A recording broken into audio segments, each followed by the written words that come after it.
Nós vamos fazer, então, a apresentação da situação epidemiológica, as variantes de preocupação no município de São Paulo, todo o material e o estudo preparado pelo Núcleo de Doenças Agudas Transmissíveis, pela Divisão de Vigilância Epidemiológica da Covisa.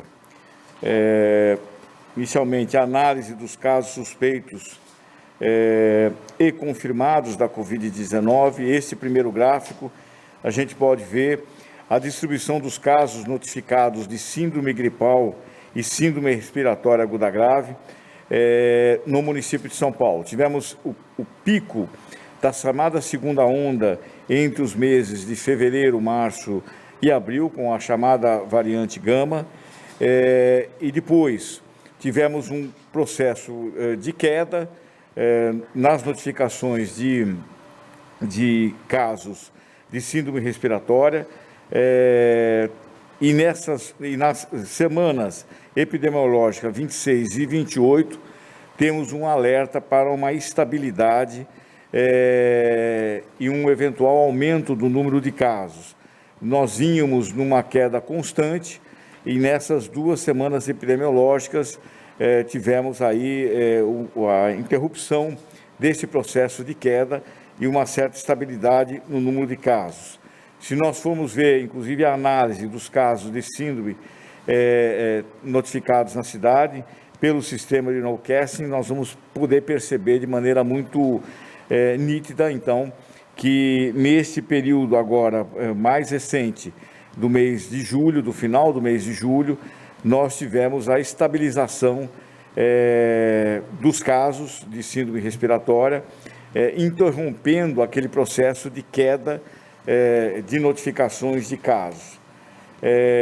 A análise também dos casos de síndrome respiratória aguda grave, nós também podemos verificar no gráfico, na distribuição que nós temos aqui, o patamar alto de casos de SRAG a partir da semana 15, no pico da chamada segunda onda da P1, até a semana epidemiológica de número 22, depois tivemos a estabilização, como aqui já também tivemos no caso de síndrome respiratória, a estabilização nas semanas epidemiológica 25 e 26, o que nos levanta um certo alerta para a possibilidade do aumento de notificações de SRAG. O gráfico de Nowcasting também, no caso das SRAG, de síndrome respiratória aguda grave, também nos mostra isso. Esse gráfico é importante porque ele nos possibilita uma possibilidade da gente se antecipar exatamente a uma eventual situação de estabilidade, de agravamento, antes do processo de notificação ser consolidada pelos nossos sistemas e também pelo sistema do Ministério da Saúde. Então, como se pode ver aqui, também temos aí, nessas semanas epidemiológicas 25, 26 e 27, esse processo de estabilização, diferente do que a gente vinha acumulando já há algumas semanas de queda contínua. Em relação ao número reprodutivo também para a SRAG, da mesma maneira, se pode ver acima,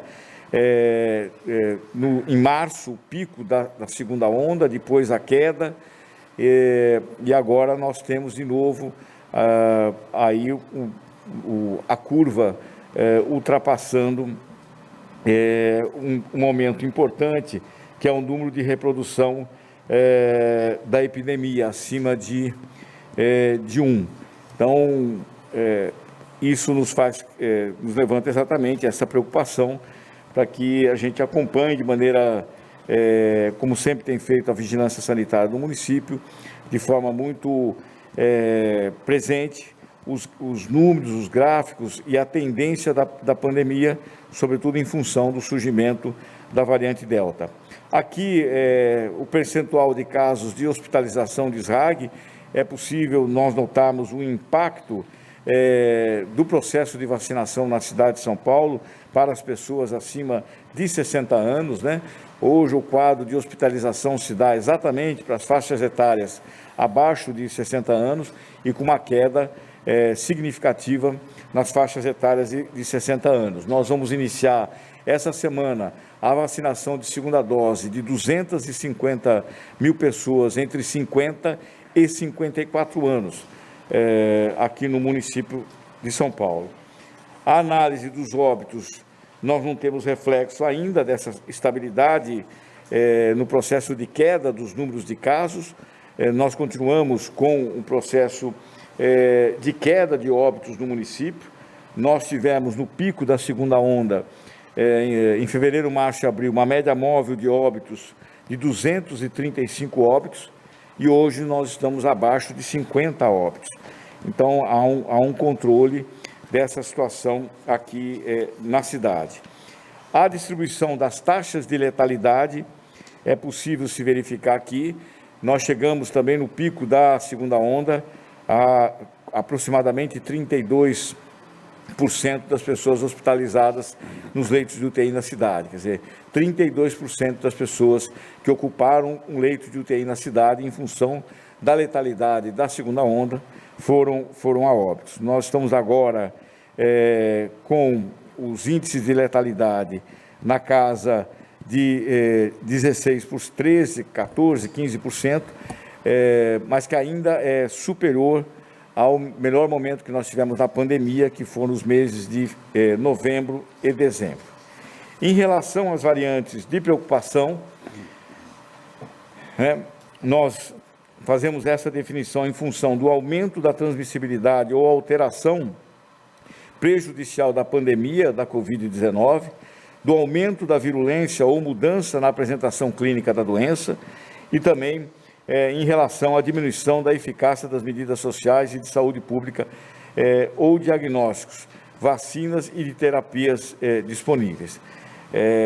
Tivemos essas variantes de preocupação, segundo os dados da OPAS, também os dados do Ministério da Saúde e os dados da Prefeitura, em relação às variantes alfa, beta, gama e delta, os locais onde surgiram e o impacto que tiveram cada uma delas. Aqui no Brasil, sem dúvida nenhuma, e em São Paulo, a presença e a prevalência da variante gama até o momento.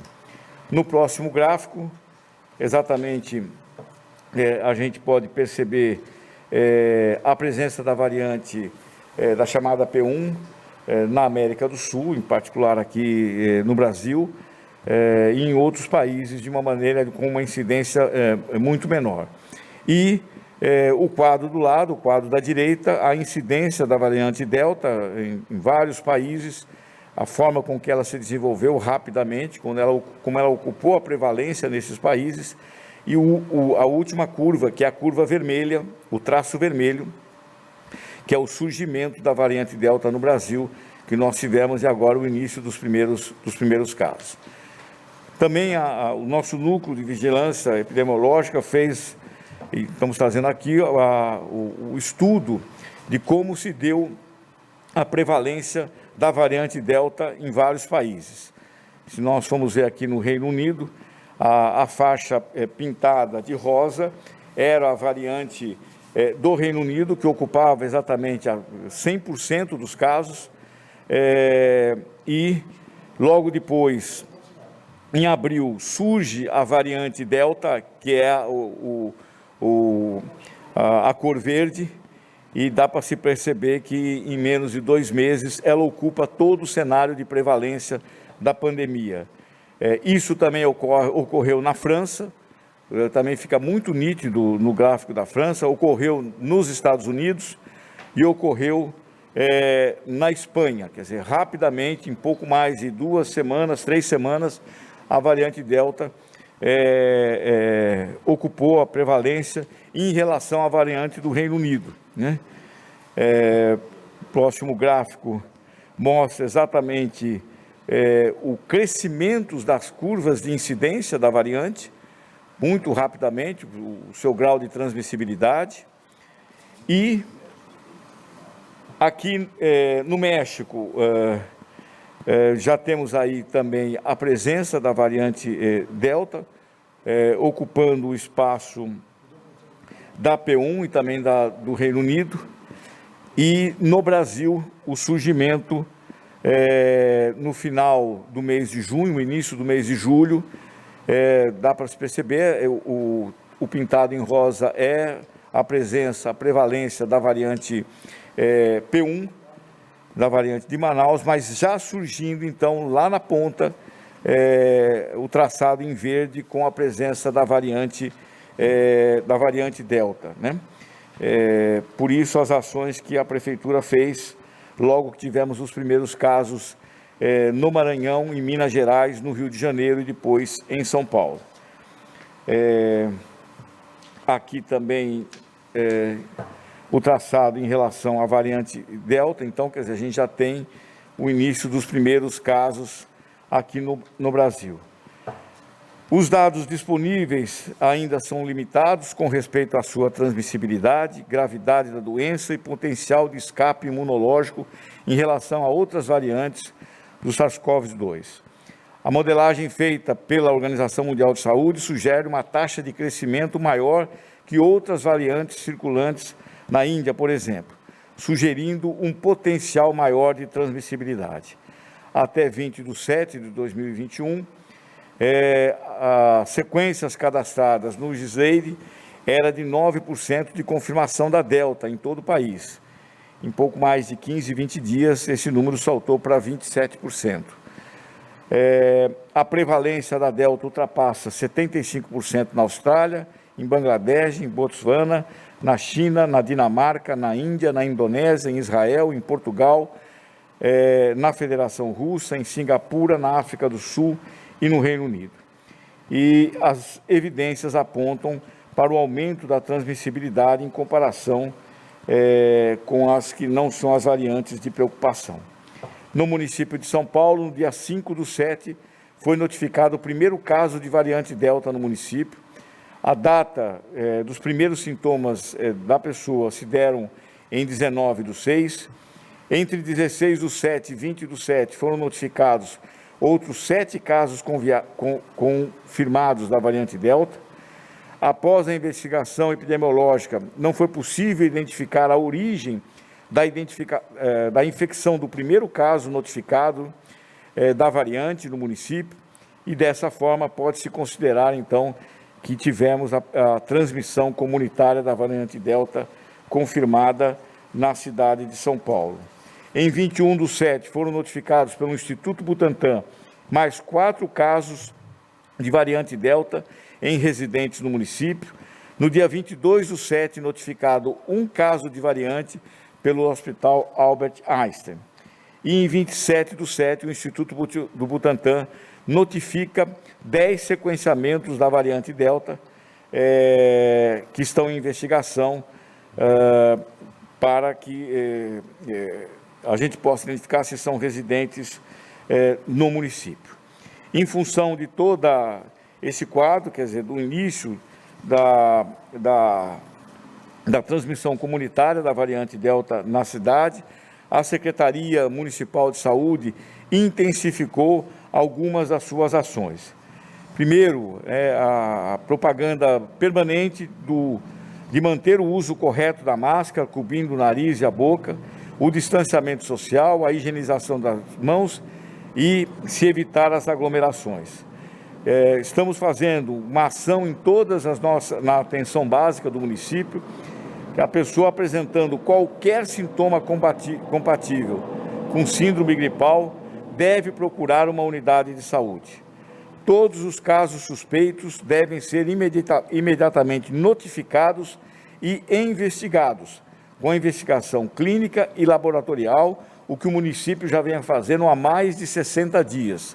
Semanalmente, 600 amostras são enviadas de testes positivos para os 3 institutos de pesquisa no município.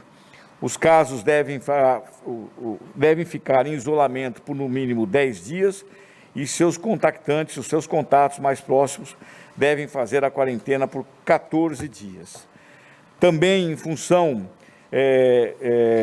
da transmissão comunitária, a Secretaria Municipal de Saúde vai passar a distribuir as máscaras N95 para as pessoas que forem identificadas como sintomáticas respiratórias e também todos os seus comunicantes, todas as pessoas que tomaram contato com essas pessoas. Nós vamos distribuir em toda a rede inicialmente para os sintomáticos respiratórios identificados nas nossas unidades, 500 mil máscaras N95, que tem um grau de proteção muito mais acentuado, para que a gente possa exatamente fazer esse trabalho de contenção na disseminação da variante. O paciente com sintomas respiratórios e síndrome gripal, casos leves e moderados, são atendidos e acompanhados pela atenção básica, com monitoramento por 14 dias, com avaliação clínica e de oximetria. Nós instituímos os protocolos e exames de acordo com recomendação técnica, o fornecimento de oxímetro para os grupos de risco, para as pessoas com comorbidades e para gestantes, caso haja a piora do quadro. Nós também no município fizemos as chamadas ações da atenção básica, que foram as barreiras sanitárias.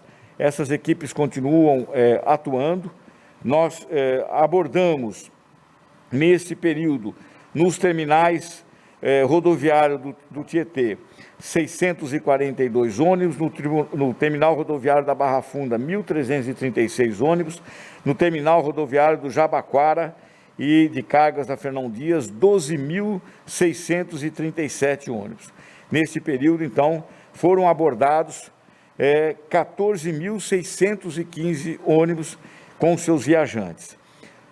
Nos voos no aeroporto de Congonhas, foram 1.158 voos que foram checados diariamente pelos nossos profissionais de saúde, identificando os sintomáticos respiratórios para testagem imediata. O total de pessoas abordadas no aeroporto de Congonhas foi de 195.300 pessoas, no terminal do Tietê, 17.946 pessoas, no terminal rodoviário da Barra Funda, 41.180 pessoas, no terminal do Jabaquara, 43.986 pessoas, no terminal de cargas da Fernão Dias, 8.597 pessoas, e em terminais do Brás e também na região de Vila Matilde, Arthur Alvim e Penha, 21.431 pessoas. No trabalho realizado pelas barreiras sanitárias, 328.440 viajantes vindos de regiões aonde foram notificados casos da variante Delta, foram abordados pelos profissionais de saúde da Secretaria Municipal de Saúde. Nós identificamos 125 pessoas sintomáticas nos voos de Congonhas, 28 no terminal rodoviário do Tietê, 15 no Jabaquara e 10 nos outros terminais. Foram 178 pessoas sintomáticas que foram identificadas e passaram a ser monitoradas pelo Serviço de Saúde no município. Nós também fizemos a distribuição de panfletos e de ações comunitárias em relação à variante. Também foram realizadas nesse período, com o surgimento da variante Delta, ações comunitárias em toda a cidade de São Paulo, num trabalho educativo feito pelas nossas equipes de saúde, para que pudesse exatamente as pessoas, a qualquer sintoma, procurar as nossas unidades. Na região central da cidade, foram 1.221 ações, abordadas 690.088 pessoas. Aqui com a característica de que a gente aborda pessoas de toda a cidade que circulam no trabalho, nas regiões de trabalho do centro da cidade. Na Zona Leste foram 2.966 ações, abordamos 442.907 pessoas. Na região Oeste, 1.049 ações, abordadas 91.171 pessoas. Na Zona Norte, 2.755 ações, com 275.591 pessoas abordadas. Na Sudeste, 2.147 ações comunitárias, com 430.698 pessoas abordadas. E na Zona Sul, 4.172 ações, com 367.124 pessoas abordadas. Então, neste período, agora, desde janeiro, tanto na P1 como agora na variante Delta, 14.380 ações educativas, de esclarecimento, de busca ativa, com 2.297.579 pessoas que foram contactadas e abordadas, né? E, finalmente, o gráfico do vacinômetro, que mostra, como disse o prefeito, a importância do processo do avanço da vacinação de D1 e D2 para o combate à variante Delta, que é exatamente toda esta atenção que o Serviço de Vigilância Sanitária do município, a Divisão de Vigilância Epidemiológica, tem feito em termos de monitorar a transmissibilidade da variante Delta na nossa cidade. Aqui a nossa primeira pergunta é do jornalista Guilherme Jerônimo, da TV Brasil. Há previsão de adaptação ou aumento de leitos para Covid pediátricos, dada a iminência de aumento de casos da variante Delta e a ampliação do atendimento presencial de estudantes? Ele completa ainda na pergunta: qual a estimativa de aumento de casos entre crianças e adolescentes? Secretário. Não há, neste momento, qualquer evidência de casos em crianças. A Secretaria Municipal de Saúde, através da Covisa, acompanha todos os números, né? Todas as notificações que são feitas diariamente por faixas etárias na cidade de São Paulo, e qualquer mudança no padrão de casos ou de internações, nós imediatamente entramos com as medidas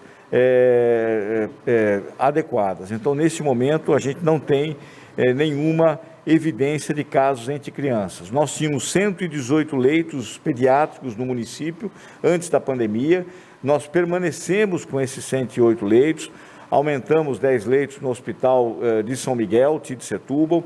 Agora o prefeito acabou de entregar mais 10 leitos neonatal no Hospital de Itaquera, que permanecem. Nós não temos nenhum caso de criança com Covid-19 internada hoje no município, o que é um dado bastante relevante, bastante importante, neste momento que o prefeito autorizou a volta presencial das aulas. Então, agora a pergunta da jornalista Mayra de Jaimo, da Rádio Bandeirantes.